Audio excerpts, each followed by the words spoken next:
I have a few announcements today, and then we have a few guest speakers, which I will introduce after these announcements.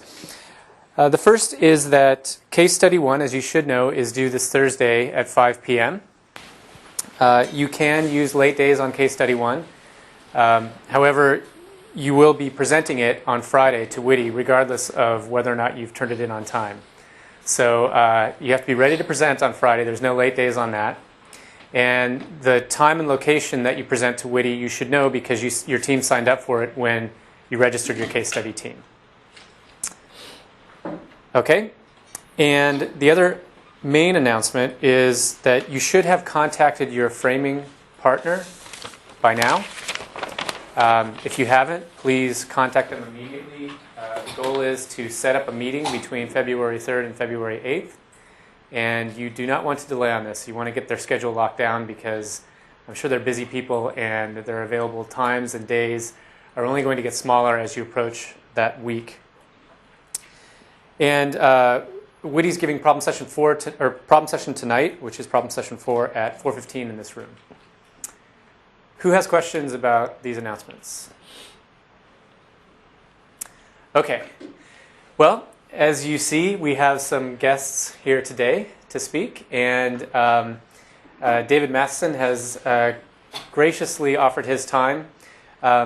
David spoke in DA1, so I'm not going to spend a lot of time reintroducing him to you all, but I will say that David did his dissertation on framing, and he spent many years engaging clients and engaging in exercises of framing with clients, so suffice it to say he is the professional with the most expertise in framing that we could identify.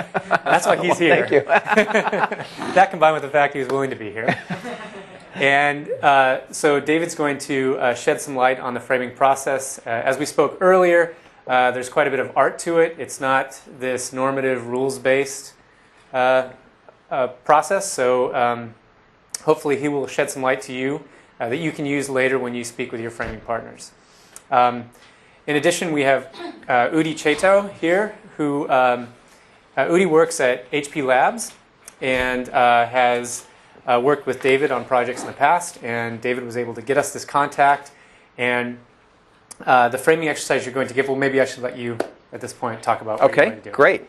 So can we just give these two a hand for coming? Yeah, especially him. Right? He's not even involved. So I was asked about framing, and I went to lunch with these guys, and they asked me to explain what I know about framing. And I realized that it's not something an engineering student in a way likes to hear, because there isn't a list of instructions. However, there is kind of an objective, and there are many, many tools. And so we thought the best way to do this would be with a fishbowl. So Udi and I are going to be the fish. And I'm basically going to talk with Udi about some situations he faces and try to frame a problem. I don't know if we'll get all the way there in this time, because we're going to do it with lots and lots of interruptions, many of which I'm sure will come from you. So we're going to talk a little bit, and then I'm going to stop and maybe analyze the situation a little bit. What am I thinking? How's this going? And give you opportunities to ask also, what do you think's going on in this conversation? And ask me kind of what my tactics are and get his response and so on. So this is the framing fishbowl. I would like to start, though, with some preliminary remarks so you have some idea what I'm trying to do and where I'm going. But I hope all of you are ready to jump in, because this is going to be highly participative. So, useful frame. I think of this as really the foundation of decision quality. This can completely and utterly change how you perceive every other dimension in the decision quality diagram. Now, how many of you are familiar with decision quality some of you, not all of you. Okay. Ron also uses the term decision basis, which is more or less equivalent. How many are familiar with the decision basis? Okay. So let me do a little bit of background on just this framework.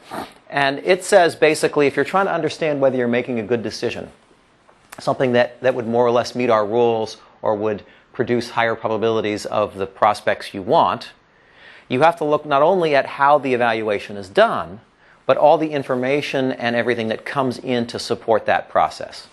And so the first one is a useful frame, which I'll talk quite a bit more about in a few moments. But that's basically what is the problem you're trying to solve, loosely speaking. Creative doable alternatives. So it's not enough just to have some alternatives. You really want to think about them. If you have variations of the same thing, you're not really helping anybody with the decision analysis. So what is the range, and have you been sufficiently creative about that? That's what that one's about. Meaningful, reliable information. We're all taught that you can do probabilistic assessments, and it's certainly true, but if you get the probability assessments of people who don't know what they're talking about, it's actually not that useful. And so in an organizational context, most firms are actually pretty good at this, except where it comes to uncertainty, in which case people get quite confused. Next one, clear values and trade-offs. This would be your end measures on the decision tree, what goes at the very end.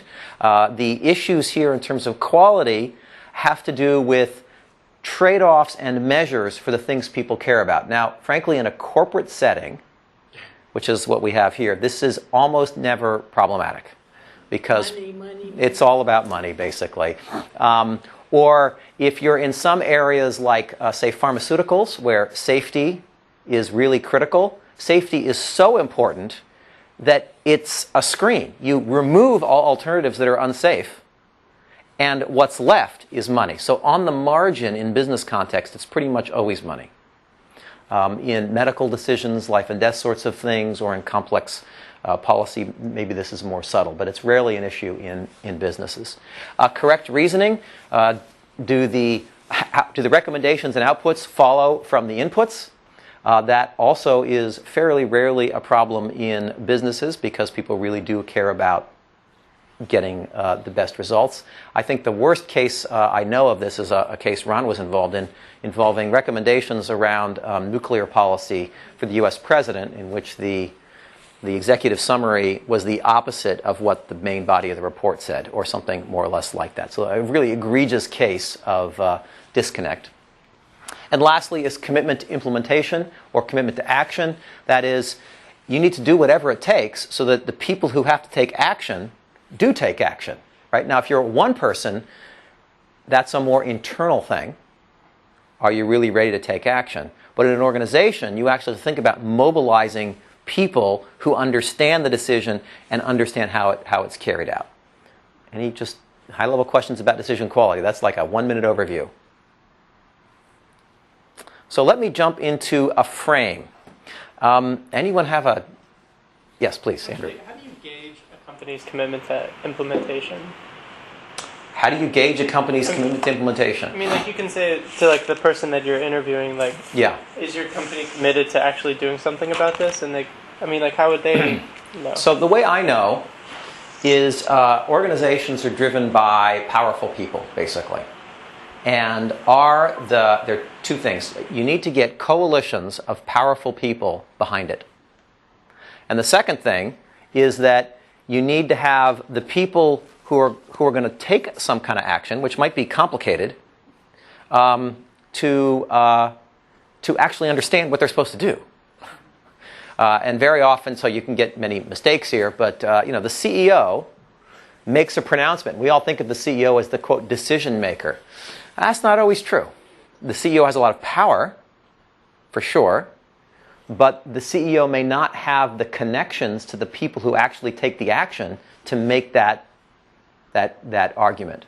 So you've really got to trace through who has power, what is it going to take to convince them, and is there enough understanding so that some recommendation can translate into some action which more or less corresponds to that. Does that help? Yeah, thank you. Okay. Any other questions or comments? It's a great question because power also comes up in framing too. So let me give you some definitions of frames. Here's a very simple one. The frame is the purpose, perspective, and scope of the problem you're going to solve. See, if you're using decision analysis as a consultant, you are intervening in a situation. You will not be there after it's over. You're coming in, you're going to be there for a period of time, and you're going to leave. So, what are you trying to do? What perspective or approach do you bring to this? And what is the boundary that you're putting around your problem. So this is a quick definition. Let me give you some examples of this. So here is a picture of a car. That's a Jaguar. Now, when I put this picture up, what comes to mind as a competitor of a Jaguar car? A Porsche. What? Lamborghini. Ferrari. Anybody noticing a pattern? These are all the immediate competitors of Jaguars. So these are cars, right? And if you're Porsche, if you're a Jaguar and you're trying to think about how to grow your business, you might have a frame around being able to compete against other auto manufacturers. But I'm going to change the perspective here for a moment. Ask yourself the question, who spends money on these kinds of toys? Rich people, discretionary income, right? When they have a choice to spend on a car like this or something else, what are the other choices they consider? What was that? Houses, boats, vacations, airplanes. Okay, so that's a different frame. And that shift of frame is being driven by a shift of perspective.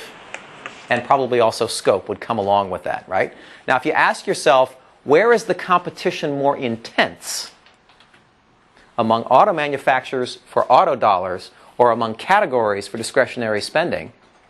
Turns out you can study that question, and when Jaguar studied it, probably 10 years ago, it's actually more intense among the categories.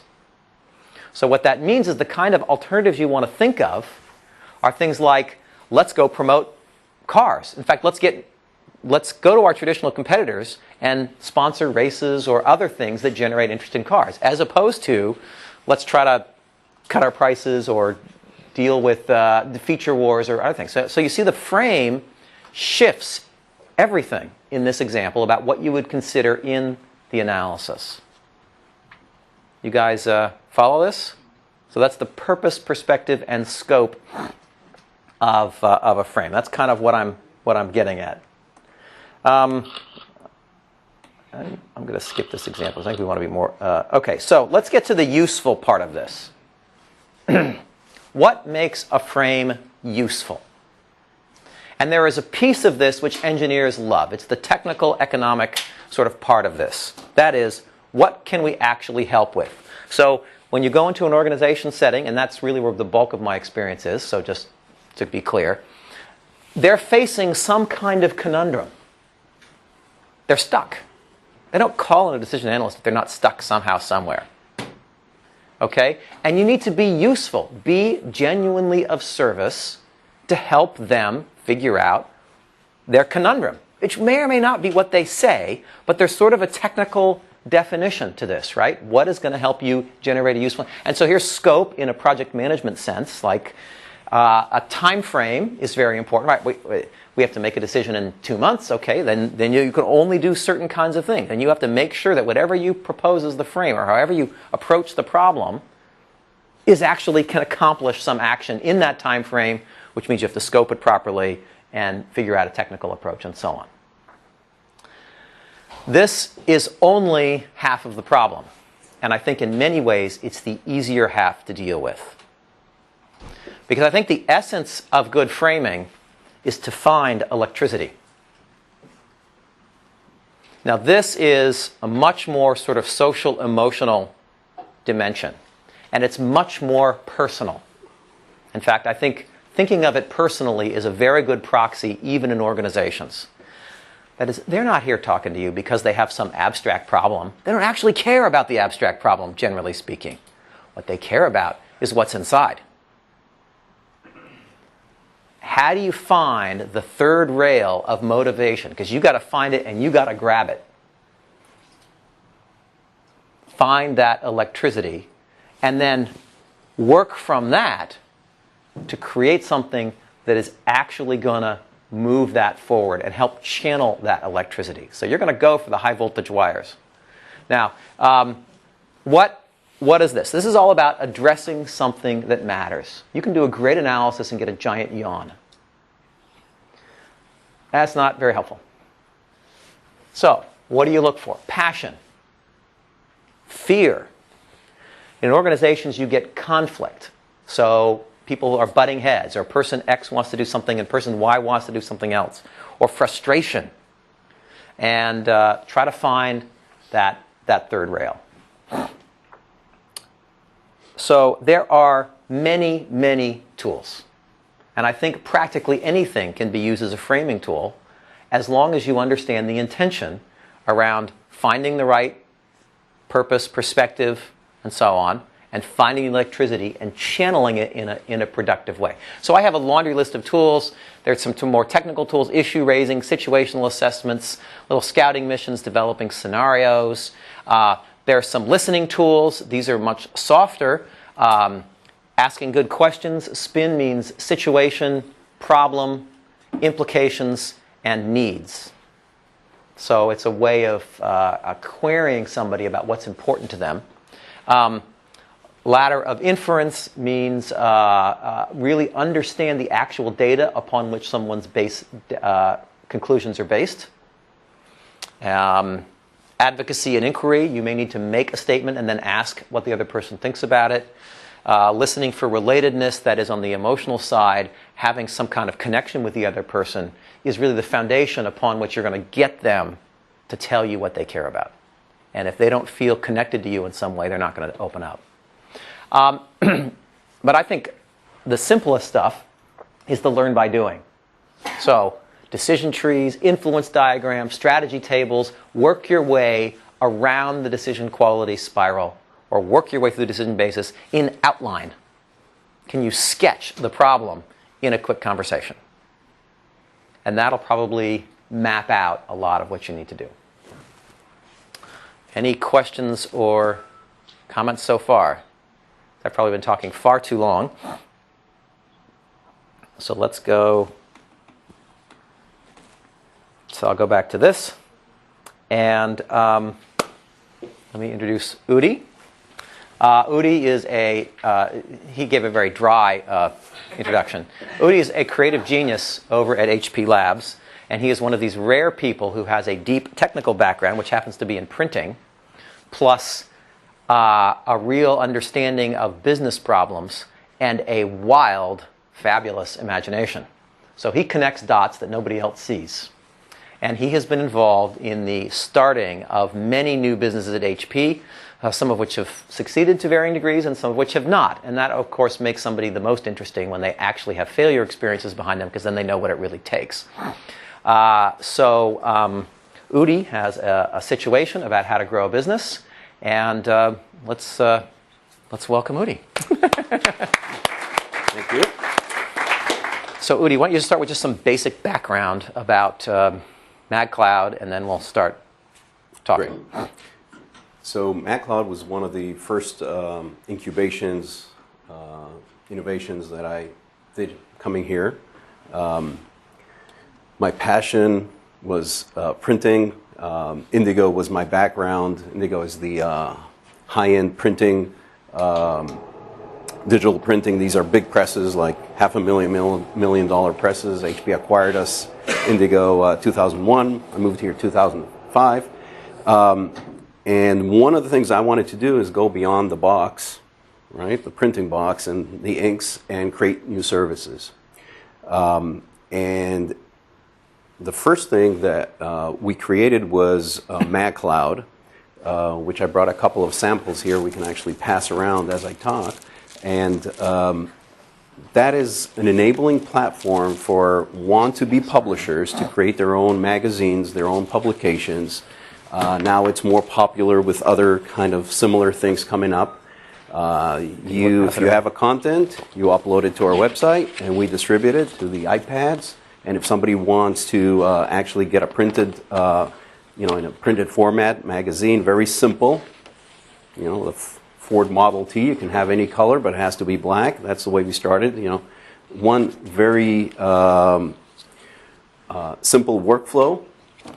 And now people can do, their magazines, their photo-rich experiences, their promotions for their small businesses. We launched this 2 years after the ideation of this, 2007, as a private beta. Went out after a year to a full, and we're adding features. This is live. If you go, anybody wants to go later to maccloud.com, you can see. So that's the background. Yeah. That's where we started. Just to add a little bit to that, just so you get a better sense of. So these magazines are high-quality professional magazines, and the key thing about them is they can be printed in small quantities, like units of 1. And that enables, if you want to publish something and you have a very small interest group, you can create something, publish it, you can give it to your friends, you can buy a bunch of them, you can sell them, they'll handle the ordering around this, so you can get subscribers or followers who can buy them one at a time off there. So this is breakthrough, because most printing of this quality is done in runs of measured in thousands or tens of thousands of units.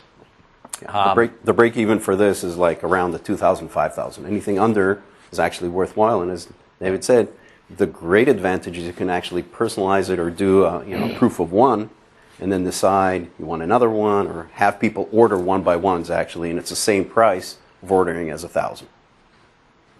Because it's a digital, just like a laser printer, much bigger with this kind of quality. Great. Any questions about just general background here? All right, so Udi, you told me you were trying to grow this, so tell us a little bit about the situation. So we're 3 years down the road. We're roughly $10 million small business, for a big company like HP. We need to at least cross the $100 million kind of interest. That's where it becomes interesting. So we're in an early incubation stage, still protected, still growing nicely, but we actually have a budget, a committed budget of $1 million per year, which is a very small startup kind of budget, as we are, a startup within the big company.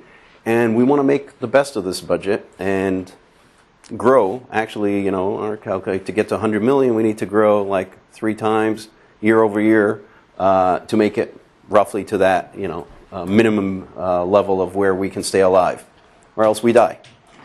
So that's the. Great. And where are you today? So we are roughly at a run rate of $10 million revenue, which is nice from zero, to get there. But it's not enough to be. So maybe some small startups will say, we can. From that, for us, we to survive, we need to grow. Okay. So let me pause you there. What has he told us about his frame so far?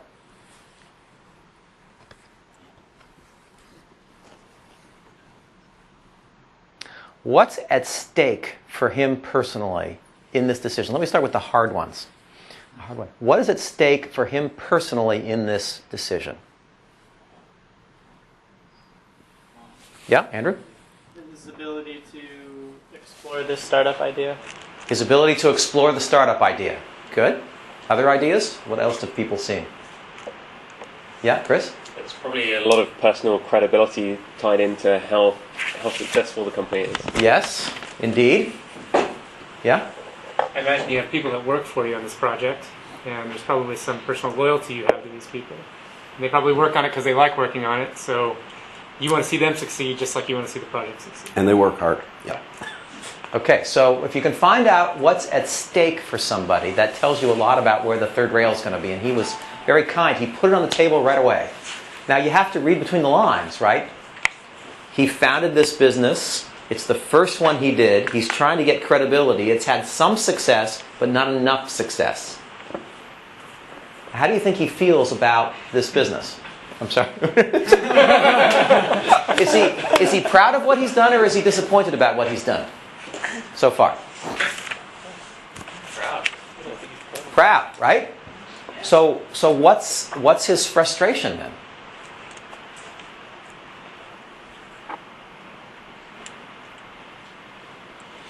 Is the 100 million a reasonable objective? Pretty high bar. He gave us some signals, right? What did he try to tell us about that 100 million?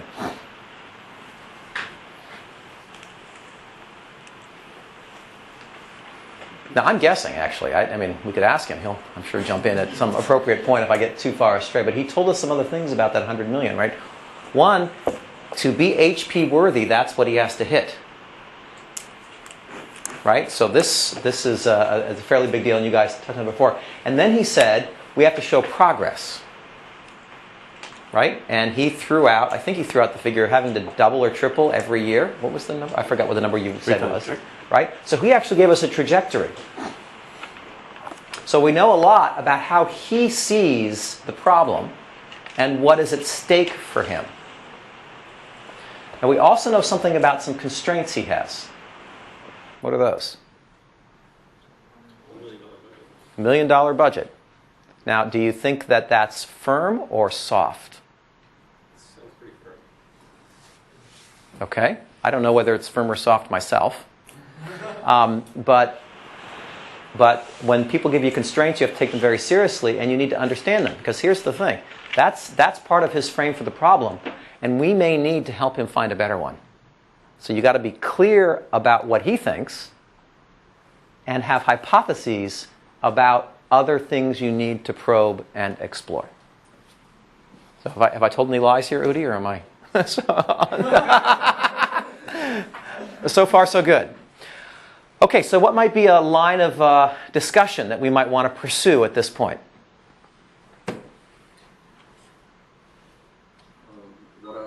How does he think he's going to grow it? 2-3 times a year. Like, what projects does he have in the? What are his current thoughts? Right, that would be a great one. Any other ideas?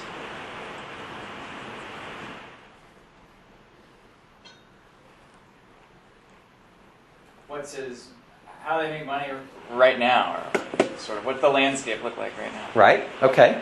So these are both sort of situation questions, right? They tell us more about his thinking, and those are really, really good.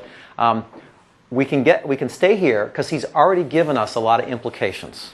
Remember the spin idea? He's already told us a lot of implications, and he's actually started with what he cares about. That's the need part. What is the benefit of this? Because that's what's at stake stuff. So it's great when you have that to start with. So let's go down that question. So tell me, what are your thoughts about your $1 million? The flexibility of the $1 million. What are we going to do? I'm going with a version of this question. So right? maybe what are the things you've I'll try been to thinking answer about? the two questions. Yeah. So we have two different kind of segmentations in the market today. One would be consumers. What we thought initially would, a lot of people want to publish their stuff, have it, available on their iPads. It's kind of a multimedia, and let's just have, spend $1 million on marketing and get more awareness. That's one option. The other segment is the people who are using it as a business promotion tool. They have a small business, and they say, hey, I never, the cost of this, I didn't mention before, is 15 cents a page. You want to do a 4-page brochure, 60 cents. You can't find anything that price for that price for small volumes. Of course, if you go for thousands and thousands. So why not use this as a business promotion tool?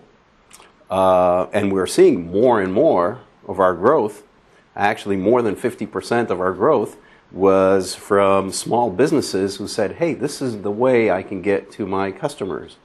This is the way I can order 50 of these and put it, at my conference or at the shows, or send it as a direct mail piece to my valuable customers so that they know what's kind of a mini catalog, as you can see some of the examples which are going around. So those are the two segments, and we're the internal thoughts or debates that we have is how much to put on marketing, how much to put on geographical. And maybe another point is today we're US, Canada, and UK. That's what we've expanded. We started US, we added English speaking, Australia not yet, others not yet. We have a lot of people asking, why can't we have this service somewhere else in the world? But every one of those expansions is probably half our budget if we go and enable, the worldwide expansion. That too we can do in different ways. Franchise it. So the two segments, consumer and small businesses. We can add features,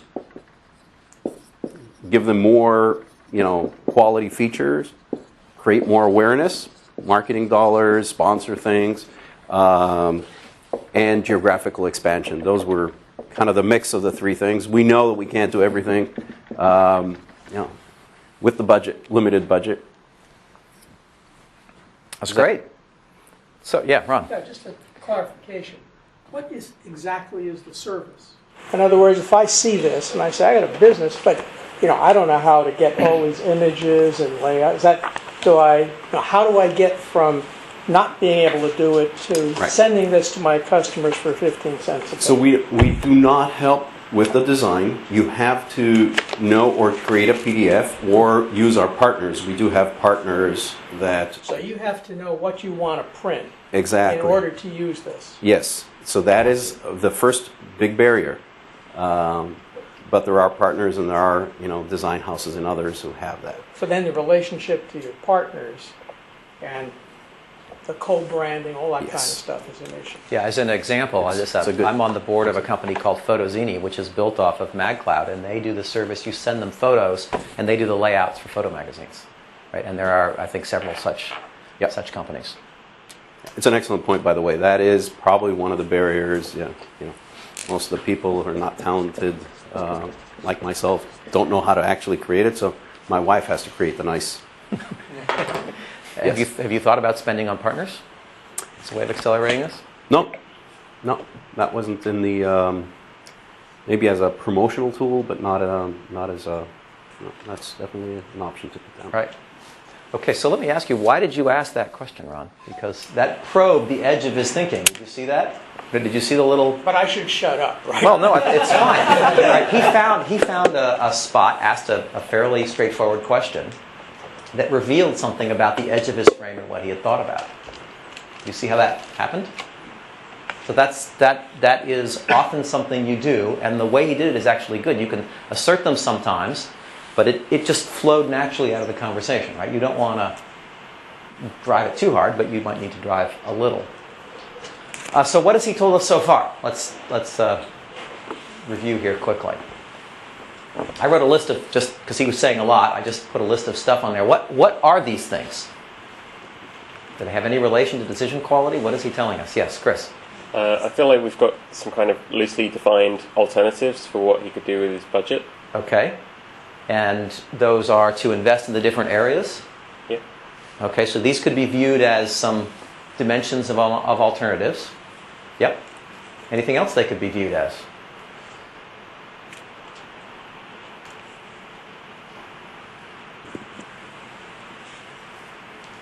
So he defined these two as market segments. What did he tell us about the market segments? But the alternative is to invest in the segment, which we can get clear on what that really is. But he told us some things about these segments. Yeah? Small business is bigger and growing. Right. That's bigger and growing. So in that statement, what does he tell us about his values and about maybe where we should focus our attention?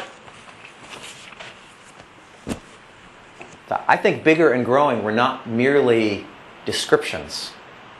I mean, they were certainly descriptions of the segments, but they were also statements of his aspirations. Right?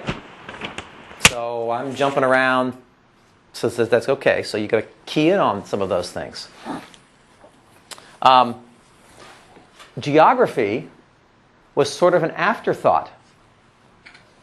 Okay, now let's think about this for a minute. He's got a web-based service that's operating in 3 countries, which represent a tiny fraction of the global economy. Well, maybe, I guess you got the US, so it's maybe 30% roughly, right? So I'm going, wow, if it works here, why not Europe?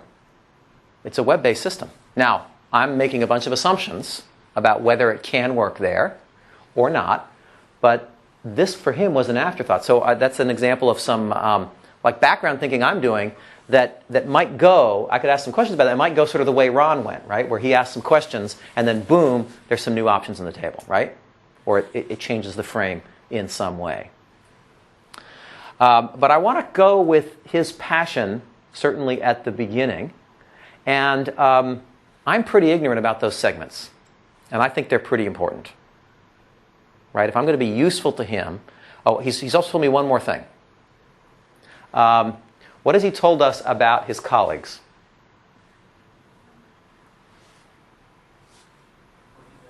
They're passionate, they work hard. They're passionate and they work hard. And he's told us something else.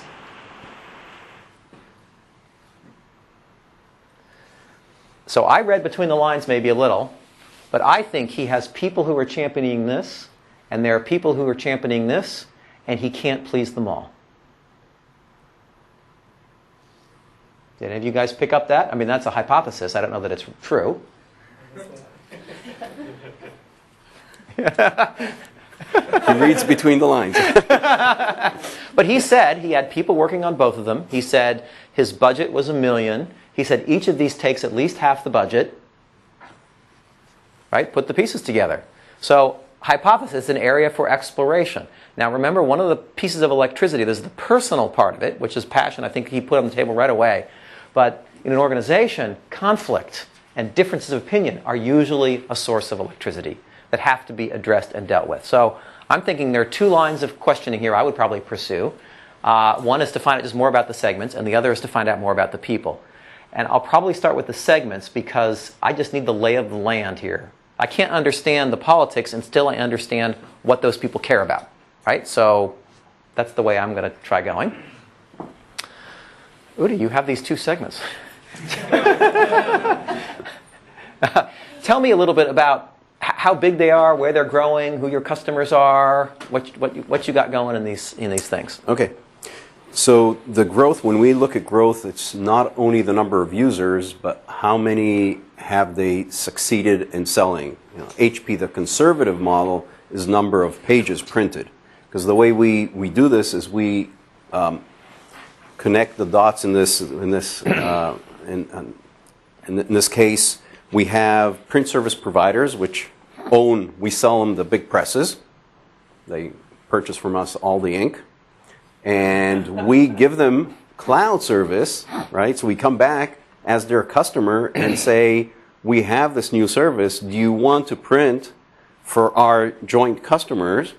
And they provide. So we give them the order coming through the cloud, right? Which is the PDF, sent to them with a shipping order, do these 100 copies of magazines and ship it to one address or 100 addresses. So we bring them we give them the software, and they don't have to do marketing or anything. They just need to fulfill the order.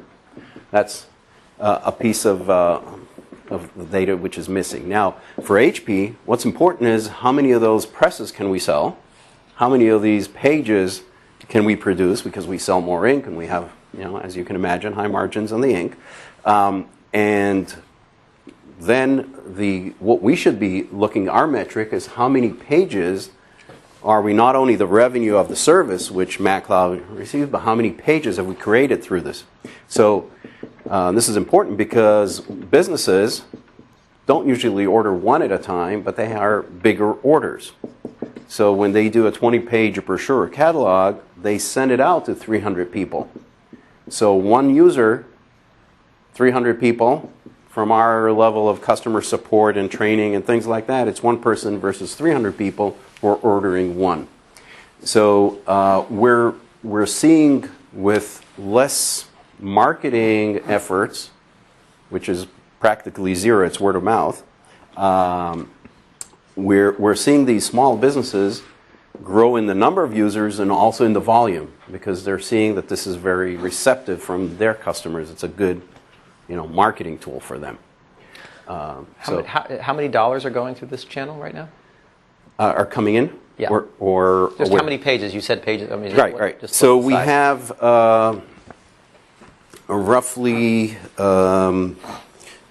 let's say, 50 million pages this year coming from small businesses, and it'll be 30 million or so from the consumer. You said they're growing at different rates? Right. This was the initial, this is where we started off with, and so we had this growth is maybe twice year over year, and here we have more than 3 times year over year.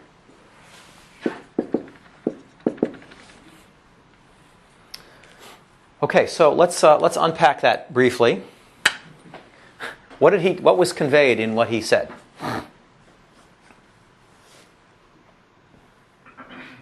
Some efficiency in these small businesses they don't get with consumer. And what is that efficiency? They're closer to the break-even point where they still want to use their service, but they're buying more pages than if I did it and ordered one for my friend. They'd have to spend a lot on me, and I wouldn't give them much money. Right. So one order produces lots more magazines, right? So, I don't know, let's call that leverage. Bigger orders. Okay? Now, he told us a couple other things. Yeah? And his marketing budget is currently zero. Okay, right? So this $1 million is a change in history, right? The trajectory of history. And why do we care about history?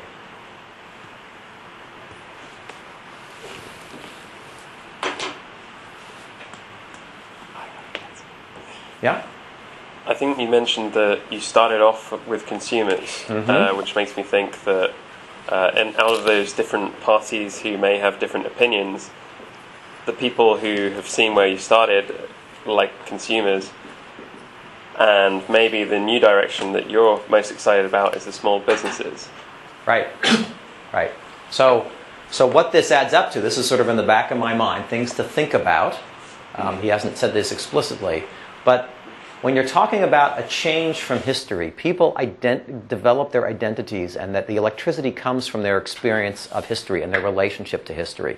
And so anything that has change, particularly big, is often an area of fear for people. It's also an area of opportunity for people. Now, I happen to know Udi quite well. He is thrilled by change and excitement, and he'll go leaping ahead. And that's one of the things that makes him a great genius at HP. Not everybody's that way, right? And so, a couple scenarios. If they started here and they're moving here, is the moving to this going to make these people feel diminished? I don't know. It might. Or they might be excited. I mean, they could feel thrilled that they're getting traction and moving forward, or they could be terrified of moving to this new area because it somehow invalidates what they did in the past or something like that. Now, I made all that up, but they're just little things about the passion and electricity. Another thing I did here, and also this is a good contrast to, I want to be really clear about what I make up and what is actually gone. Now, I asked him basically a single question during his little spiel there, and that was, give me the specifics. And this is a very important tool, and I wrote it down here, 30 million pages 2x, 50 million pages 3x. So he told us a lot about his theory about how the business worked. In fact, I started to sketch it out over here, right? He told us some structural things that were just background information, right? So we have partners, we have retailers, they go to the website, we go to the print service providers, they sell pages, we make money off ink, demand for indigo printers, and we have happy printer customers because they're getting our pages, right? So he's told me a lot about the background of the business. He's also told me a lot about how he thinks he makes money. Now, that's actually a theory. It's probably a great theory. But whenever you see people describing theories, that's a fairly abstract thing. You want to move down in evidence. It says the tangibility is what you can actually connect to and will connect different people. See, he may have somebody else who has a different theory about how they should make money, but they'll probably agree with this. So I don't know if he does have people with different theories or not, but it's important to have the specifics as part of your discussion, particularly around things that might have a lot of electricity around them, right? So I have a hypothesis that there could be some electricity around this division and the alternatives here, so I want to get enough specifics that I don't get lost in the higher level argument. This is a little abstract. You guys follow what I'm saying? No? What vocabulary did he use that made you identify it as theory versus specifics? Like, what were any keywords that he said that made you feel? I don't know if I keyed off any keywords. He was describing a system, and he was using, so we get paid for a number of pages. We want to keep our partners happy. These are both objectives, and they're also kind of a mental model, right? And so that just cued me to get some specific. I'm not sure I have the right specifics yet, actually, because I didn't ask him. There are a lot of specifics over here, right? How many pages, how much money do you make, how many printing service, all kinds of stuff I might need to map out there to bring that to the ground. And I probably need to do that. I mean, there are so many ways you can take these conversations. You've got to be aware of what the choices are. Yes? I guess I'm curious. This is another question, so we don't have to go. I'm just Yep. shedding my thinking, too. Yes, please. It sounds like there's a lot of value to HP in terms of the ink sales and the printer sales, and even just recruiting print customers, because you have this ability to sort of variably, offset if they have any slack in their printing.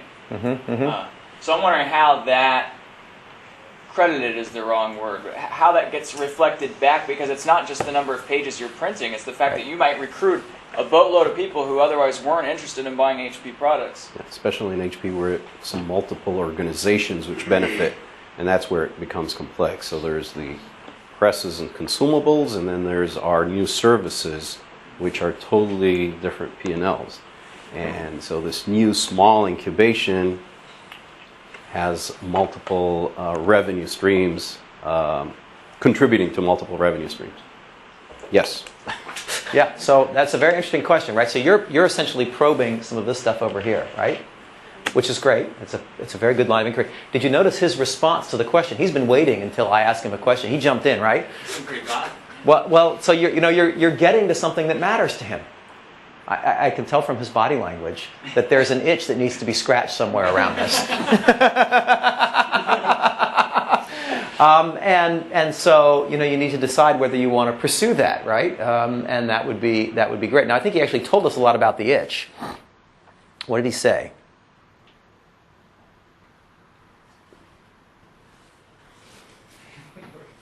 There's two different divisions with two different profit and loss statements, and this service forms sort of a bridge between the two and allows them both to make money, yet you're probably only getting credited for one of them, or through one P&L statement. So that's a great guess. I don't know if it's true or not. We're trying to show our contribution both so we can get more budgets, actually, from both. So this is about how success is measured. It's about how success is measured, right? Right? Which is very important.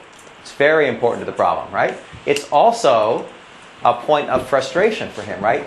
Two P&L/divisions. This sort of thing, now you might know, but when you see this sort of thing, this is usually a source of a lot of pain and frustration, because the left hand doesn't know what the right hand is doing in many, many companies. It's called the curse of large companies. Yeah, curse of large companies. So he's probably feeling ground up between the gears, actually. He's got this great success. He can't get credit for it. He also told us he needs to get funding from these people. So he's got to make them happy. That's where the $1 million actually comes from. Right? And he's got a new model. Now, how do people in traditional businesses respond to new models? Are they enthusiastically supportive?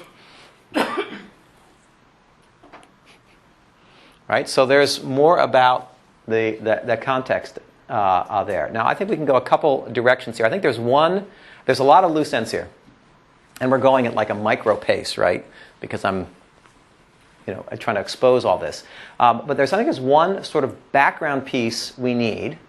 And so I'd like to turn there. I appreciate these. There's a lot of loose ends. And then let's see if we can sort of fold this into some kind of conclusion, hopefully. I'm not going to guarantee we're going to get to a conclusion, but we'll try. So the big piece I don't have here is the people. Right? I understand some of the segments. I understand some of his options. I understand sort of how he thinks about it. I understand some of the dilemmas he's facing. I know nothing about who's involved, who cares, who's working on this. So that kind of needs to be in the background of understanding. This is in a way part of the conversation for relatedness, right? Just what's going on, what's his relation to it, how do I feel about it, how does he feel about it, are we connected, am I covering all the areas, and so on. So let me just start that. So Udi, you mentioned you had passionate people working on this stuff, and you've told me about these divisions and so on. Who's involved? I mean, who's working on this? Who has to decide? What do you need to get approval of those budgets? All right. I was just for one more thing. Notice, by the way, I connected my question to people to things he cared about, right? So I connect the dots for him as I went, which is probably generally a good thing to do. All right, sorry, go ahead. Good. So this is a good question. We have two organizations. One is the core organization or the core team, which sits under the Chief Technology Officer and labs, that's where we kind of incubated it. So we have a core team there. And then we have an extended team, which is doing, let's call it biz dev, a little bit of customer support, things like, which is coming from the division actually because they're supportive, because they see tens of millions of pages, which is valuable for them for the additional presses, and so this is coming from the IPG division or organization. So we have two different groups. By the way, IPG is the Imaging and Printing Group, which is the group that controls Indigo and does all the home printers and everything. Just some vocabulary there. Sorry, Karen. So we have these two groups working together. They have an internal manager, and so they're reporting dotted line into us.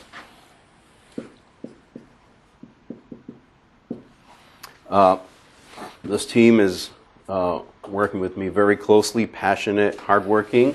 They're working in some cases remotely, but they believe in the growth opportunity, and especially lately in the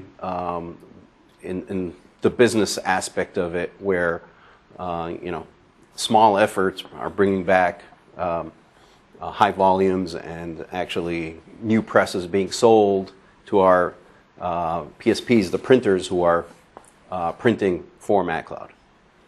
So those are, there's actually a small core team here, an extended team, roughly the same size. I can say there's roughly 4 or 5 people on each of these teams, and that's how we operate today. Great. And the two divisions are Labs and IPG? Labs and IPG. Okay, and who do you need to, if you imagine yourself presenting to somebody or convincing somebody about how you're going to spend the money, who has to be convinced?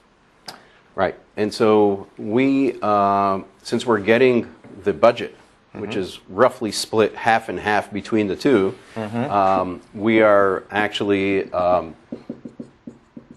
asking from both of our sponsors for this to increase the budget so we can grow faster to reach the milestone. And so we actually have to do a dual sell here. We have to go up here to the owner, vice president level, and here to the chief technologist and the lead of HP Labs, who together kind of point in. So it's actually 3. It's here. It's even there's an additional division of 2 different people here who are actually jointly putting this kind of small budget for incubation. You'd think, what's $1 million? But these days they're for $1 million accounts. Great. It's very interesting. The actual money goes to the printing division. That's where the customer dollars are ultimately going to end up. Yes. Yeah. And the labs guy is probably always asking for more money to do more research, and he's got the same problem you got. Right. So we're paying the printers X, and we're getting Y from the consumer. So when it's 15 cents, let's say we pay 10 cents for the printing itself, they pay 5 cents for, let's say, the printers themselves. They pay 5 cents for the machine and the ink, and so they get a margin. When we pay them the 10 cents, we said it's very non-expensive, right? 15 cents a page, 60 cents but we have 5 cents margin, which is much higher than the margin on the consumables in the machine as the service, because of the service that we provided. So there's big multiplier. There's big multipliers there, and everybody's happy. Okay, let's unpack a few things that he told us. Right there at the end, he got more specific about the business model and money flow. So I wrote that down. That's pretty important. We're getting a much better sense of scale and scope and so on. But he did spend most of the time telling us about the people, and I learned a couple really critical things from that. Ron picked up on something, is that there's a fundamental disconnect here, which is actually reflected in his business, right? So some of his constraints are sort of real, but some of his constraints actually aren't constraints. Did you guys pick that up? How serious is the $1 million budget?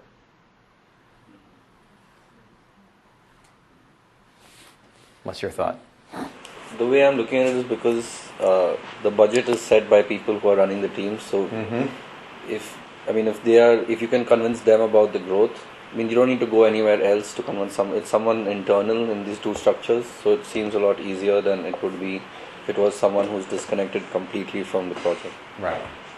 So it's not. It's. He told us. You have a comment? No. Okay. So one of the things I picked up was that the budget hasn't been set. What he told us is he's trying to get the money half and half from the two divisions, and it's going to be on his ability to convince them that this is a good investment. Okay? So that tells me a couple things. One is, how can I be useful to him? Very tactically and practically, I can be useful to him if I can help him make that argument. Right? So I'm not doing a decision analysis in the abstract. I'm going to be helpful to him, and I've also checked this out from just other things I know, and to his team, if I can help him make that argument. Okay, so that's a big, wait a minute. This is a project that I could hook into with time and deliverables and all kinds of things that would be very beneficial. I've already established there's a lot of electricity here, but now I've got something I could actually work on. Anyone else pick up anything from this? So let's get the time frame, since I'm starting to think, here's a project I can hook into that really connects with something he's doing. When are you going to decide? So we work on half-year budgets. There's a 3-year budget plan, and then every half year we get the go-ahead. So what I didn't mention, which is important, I think, is that a lot of this budget is going to external contractors like software developers. Every time we have a feature set, we send it out. And so we have the $1 million a year is what we have from the last half year. And we're trying to make the point that, hey, if we got another X, we could do even more and grow, get closer to that target. Okay. And what's the date? What's the timeline you have to do all this? So the next round is August. We have August 1st. That's when the next round is. That's where we bring it up to the VPs. They come back with an answer, and we got another.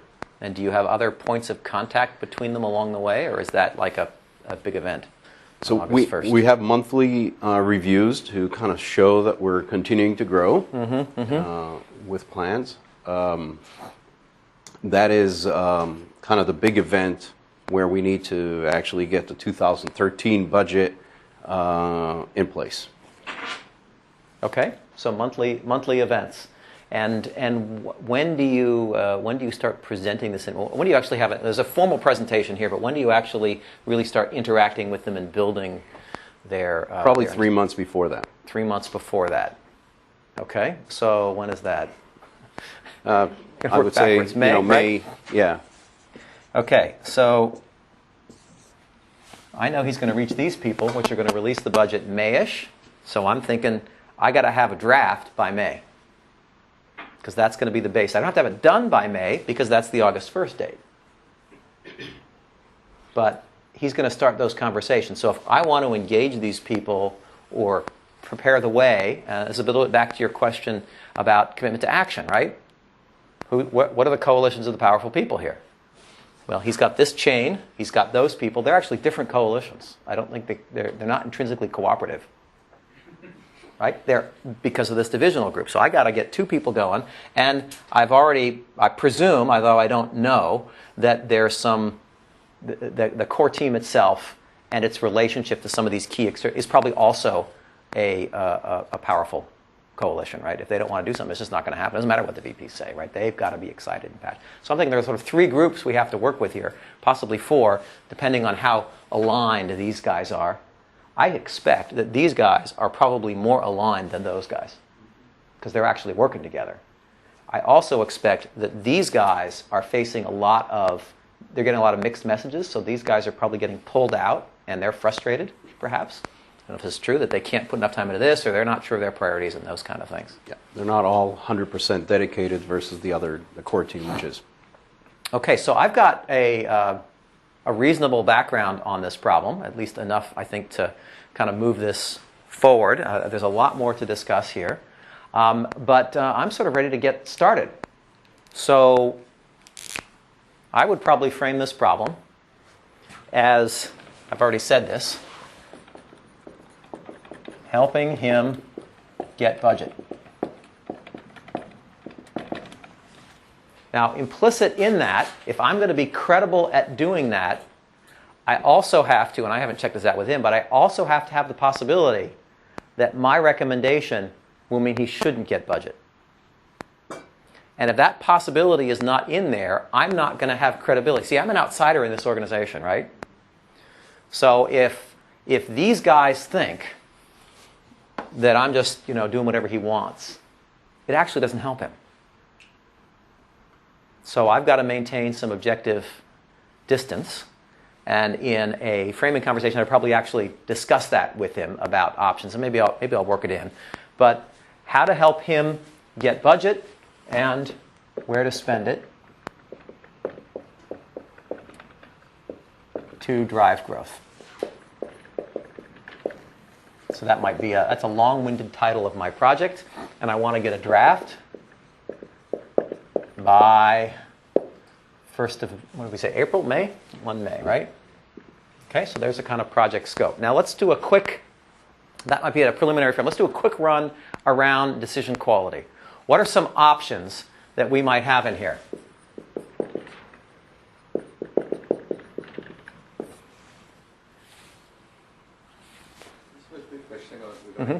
Yep.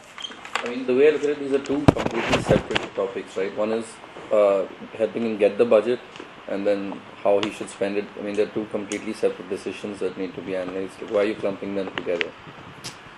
That's a great question. I could actually frame this either way, right? And this is a good example of frames can narrow and they can expand. And you've got to find a useful level. So if you go too big, you end up doing what people sometimes call boiling the ocean. It's so big you can't make any real progress. And you get too narrow, and it doesn't matter very much. So why have I put these 2 together? I don't know that it's the right answer, and I would probably do a lot more discussion with him to really settle on it, but I'm trying to get to some kind of conclusion in 10 minutes.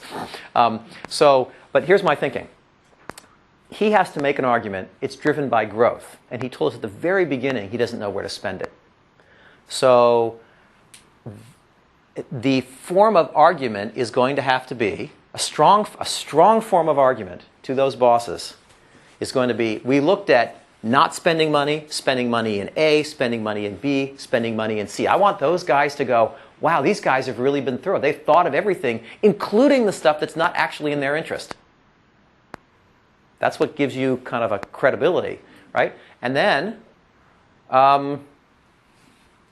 you go from there. Which one gives the most growth? So we're going to position this as a search for how to find the most growth, right?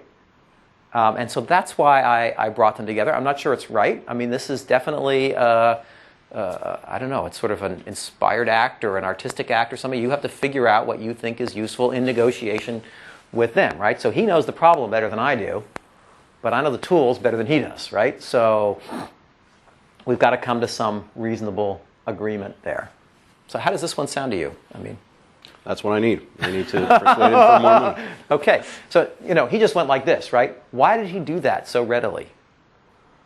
You could also see from his body language that he was pretty excited about this idea, right?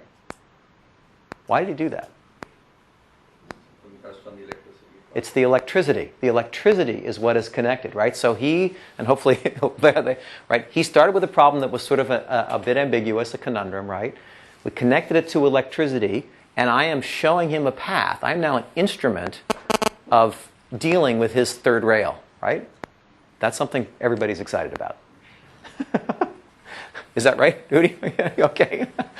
All right, so what are some alternatives that might be in this? So we're going to just try a rough sketch of decision quality as a way of framing it. What are some of the alternatives we might look at here? He's already told us a couple. Yeah? Marketing budget. Okay, so marketing budget. Level, what else? Geographic. Okay.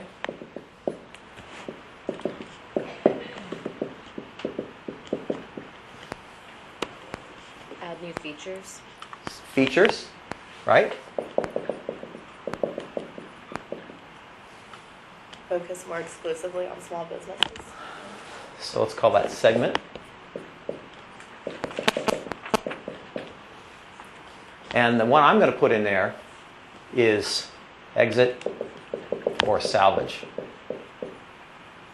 And I'd probably argue with him that we need some kind of salvage alternative on there, or he's not going to be credible in that presentation.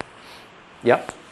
You know, Dave, the one thing we haven't hit here, because this sounds great, is, I get, if I'm sitting on the board listening to this, Yep. right? Yep. I'm saying, it's beautiful. It's really magnificent. I get about 10 of these a day in the mail, and usually I throw them out. Yeah. In other words, this is a print story, more trees and all that. When I'm looking at giant TVs in my phone and all this, I mean, this is, this horse and buggy in the days of cars. What's going on here? He's got some more electricity there, right? Not to mention competition, right? Yeah. Yeah. Canon and all that kind of stuff. Yep. So there's really big questions that I know you're aware of. Can we have coffee later? So You've got to be aware of that if you're going to make a presentation. absolutely, right? So I think Ron has done two things relative to this. He's building the weight to look at this seriously. And he's also guessing that those people have those concerns, right? So it's much better to just get ahead and be open with it than hide it. A lot of people try to hide the negative. One of the great powers of decision analysis is that you can look at multiple scenarios. You can try negative scenarios and positive ones, and you don't actually have to commit to it because you've got multiple scenarios. Most people in businesses are used to committing to particular scenarios, and that's a great power we have. He's done that, so he's put some weight behind that. He has also suggested a completely different frame. Now, he hasn't really specified it, but there is a much larger scope frame kicking around here, around the relationship to print and the vitality of print. Now, is that going to be a useful frame for Udi?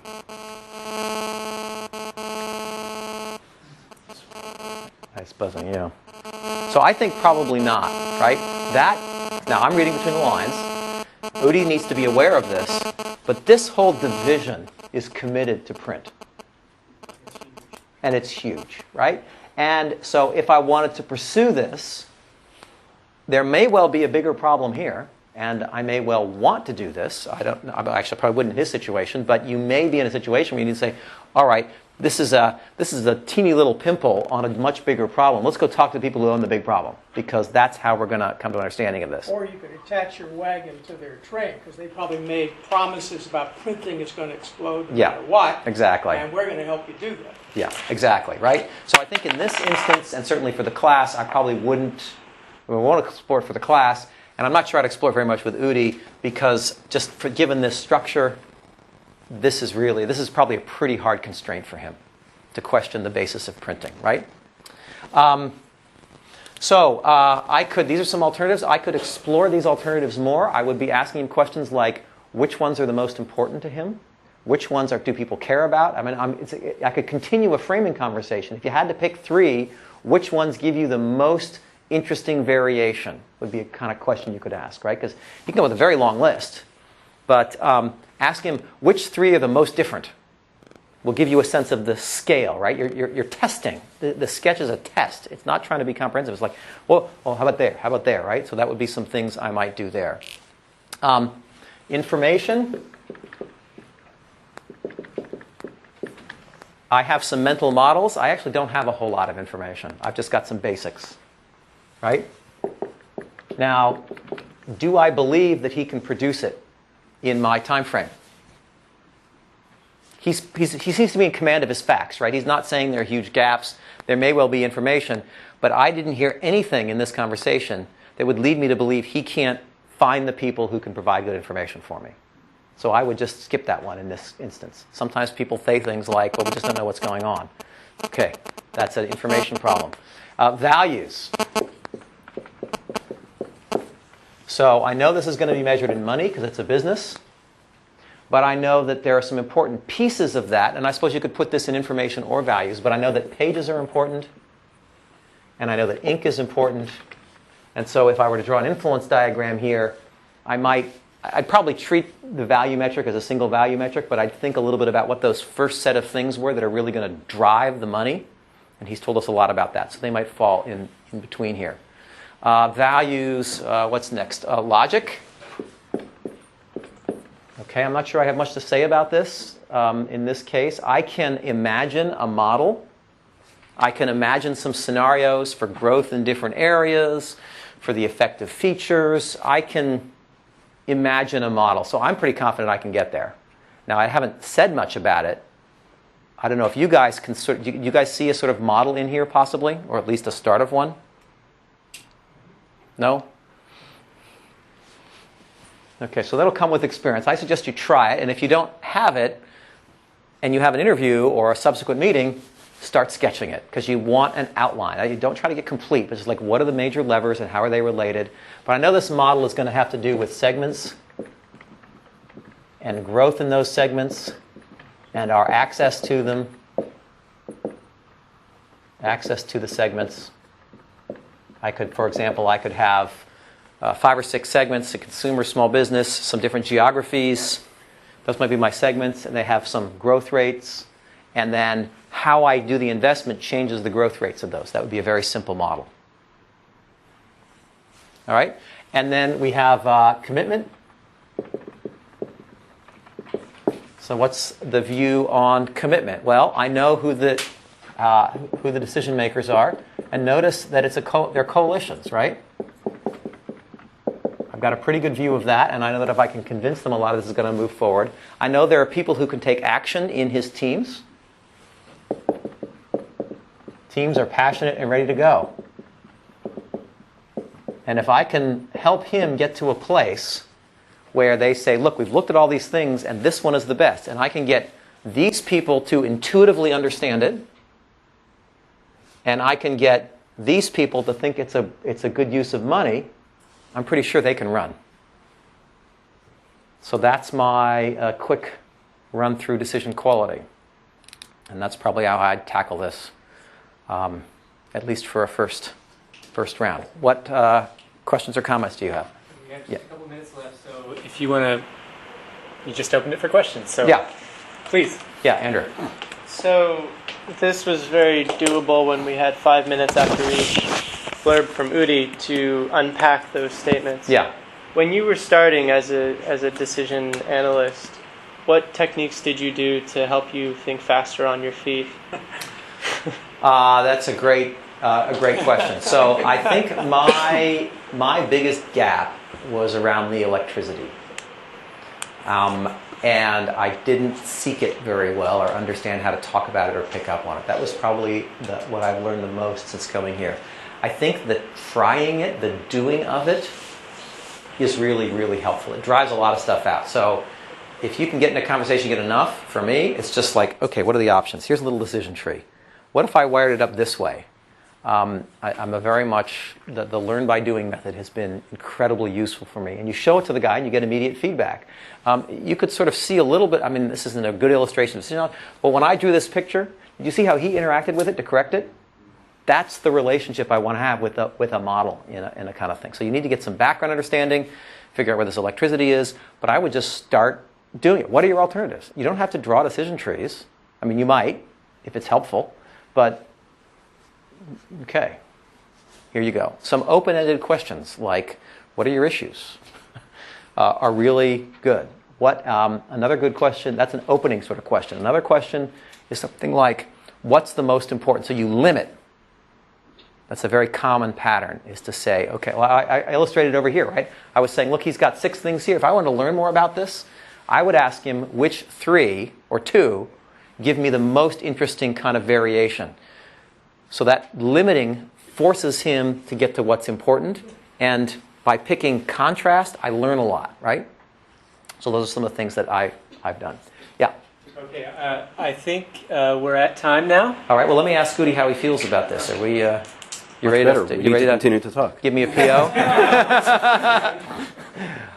All right. So with that, I'd like to invite you all to thank Udi and Dave.